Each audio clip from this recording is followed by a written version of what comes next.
কিছু কাজ থাকে আসলে মন ছুঁয়ে যেতে, আমার এই কাজটা ছিল সেরকম একটা কাজ। এটা যখন আমি ফাইনাল লুকটা দেখছি আমার জাস্ট মনটা ছুঁয়ে গেছে। এটা ফাইনাল লুকটা এত বেশি সুন্দর ছিল। তো এখানে কিন্তু আমি আসলে দুইটা সেলাই দিয়ে কাজটা কমপ্লিট করছিলাম। খুব সহজ দুটো সেলাই, একটা ছিল ভরাট সেলাই আর একটা ছিল কাঁথা স্টিচ। ফার্স্টে আমি সাদা সুতা দিয়ে সুন্দর করে কাঁথা স্টিচ দিয়ে দিচ্ছি।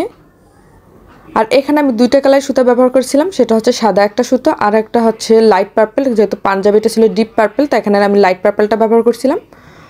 আর এই পাঞ্জাবিটা অনেক আগে কিন্তু আপুদের রিকোয়েস্ট ছিল, অনেক আগে থেকেই, কিন্তু দেখানো হচ্ছিল না। সাইড বাটনের একটা পাঞ্জাবির ডিজাইন পরে করেই ফেললাম আমি সাইড বাটনের একটা পাঞ্জাবি। আর এখানে আমি সুতার কালারগুলো পাঞ্জাবির কালার আশেপাশে রাখতে চাচ্ছিলাম, কারণ এই যে কম্বিনেশনটা অনেক বেশি সুন্দর হয় যদি পাঞ্জাবির যে কালার বা যে কাপড় আমরা কালার করব এটার লাইট বা ডিপ কালার সুতা যদি আমরা ব্যবহার করি সেটা কিন্তু দেখতে অনেক বেশি সুন্দর লাগে।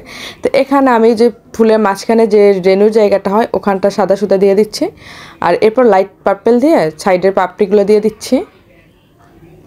আর এই কাজটা যে মানে ফাইনাল লুকটা যে এত বেশি সুন্দর, মানে যে কারোর মন ছুঁয়ে যাওয়ার মতো একটা কাজ। তবে দুঃখিত যেটার অনেক আপুই আছেন যারা আবার ড্রয়িংয়ের ভিডিওটা চাবেন, কিন্তু এখানে আসলে ড্রয়িংটা করা হয় না। যদি পরবর্তীতে কোনো পাঞ্জাবির সেম ডিজাইনে করা হয় তখন আমি অবশ্যই চেষ্টা করবো ড্রয়িংয়ের ভিডিওটা দেওয়ার।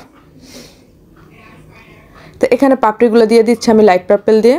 এখানে আসলে লাইটের তারতম্যের কারণে কালারগুলো ঠিকমতো বোঝা যাচ্ছে না, কিন্তু বাস্তবে এটা অনেক বেশি সুন্দর ছিল। ফুল কাজটা তো দেখানো আসলে সম্ভব না, তাই আমি কিছু কিছু স্কিপ করে যাচ্ছি। কিন্তু আমি ভিডিওতে যতটা রাখছি আপনারা দেখলে কিন্তু মোটামুটি বুঝতে পারবেন যে আমি কোথায় কোন কাজটা করছি বা কোথায় কোন সেলাইটা দিছি। এটা আর্ট করা কিন্তু অনেক বেশি সহজ, জাস্ট আপনারা একটু খেয়াল করলেই বুঝতে পারবেন যে আসলে আমি কিভাবে এটা আর্ট করছি। যেহেতু ফার্স্ট টাইম করা হয়েছিল যার কারণে আসলে আর্টের ভিডিওটা করা হয় নাই।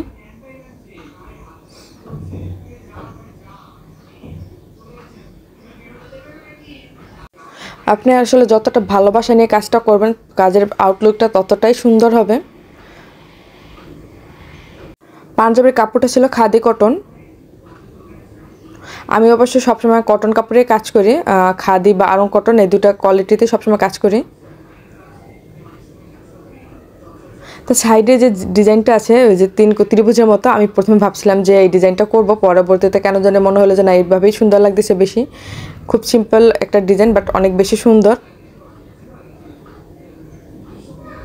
এবারে ফুলের মাঝখানে সাদা সুতা দিয়ে রেনুটা দিয়ে দিচ্ছি। ফুলের পুরো কাজটা কিন্তু আমি ভরাট সেলাই দিয়ে করছি, আর সাইড দিয়ে আমি কাঁথা স্টিচে দিয়ে দিছি।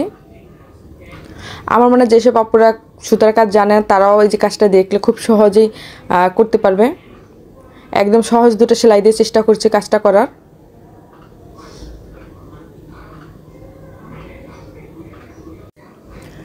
হ্যাঁ, যে কারোর মন ছুঁয়ে যাওয়ার মতো একটা কাজ।